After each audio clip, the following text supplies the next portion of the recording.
السنة دي مختلفة غير كل سنة. ممكن عشان ما بدأتهاش من الأول، لسه ببدأها دلوقتي بعد ما عدى 6 شهور من السنة. الفيديو ده لكل المتأخرين زيي اللي لسه بيبدأوا أو بيحاولوا يبدأوا السنة ويخططوا للسنة الجديدة. مع إن عدى 6 شهور من السنة الميلادية، بس النهاردة بتبدأ سنة هجرية جديدة، بداية جديدة. حتى مع كل التأخير ده في بدايات في وسط الوقت اللي بيعدي، دايما بنلاقي بدايات جديدة. وزي ما كل حاجة حوالينا في بداية كل سنة بتزقنا ان احنا نبدأ حتى لو مش جاهزين، بنلاقي كل حاجة سواء على السوشيال ميديا في كل مكان حاجات بتتكلم عن ازاي نخطط وازاي نبدأ للسنة الجديدة بدفاتر اشكال متنوعة.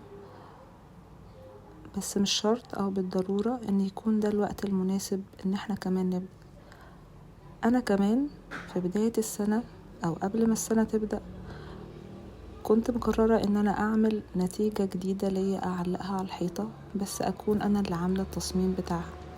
وفعلا بدأت، بس الدنيا ما مشيتش زي ما انا متوقعة، وما لحقتش اخلص النتيجة بتاعتي او التصميم بتاعي مع بداية السنة.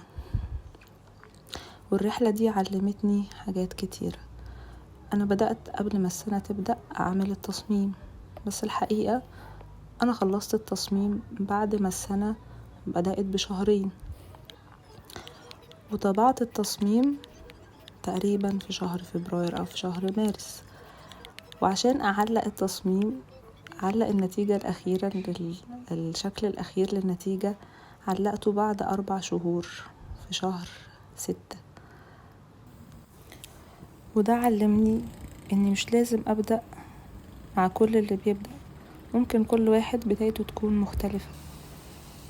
والنتيجة دي مش دايما تذكير بالوقت اللي راح، هي مساحة جديدة لبداية هادية في الوقت اللي بقى مناسب ليا.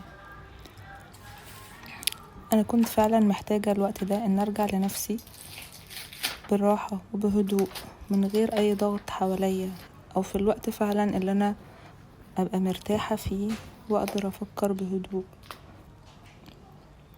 يمكن عدى 6 شهور من السنة، او بالنسبة للبعض ان السنة خلاص بتخلص، بس انا شايفة ان الوقت ده فعلا هو المناسب ليا. والمناسب ليك او لأي حد هو دايما اللي بيكون الصح. حتى لو بدأنا متأخر، كل يوم هو فرصة جديدة عشان نبدأ من جديد. ابدأ في الوقت المناسب ليك.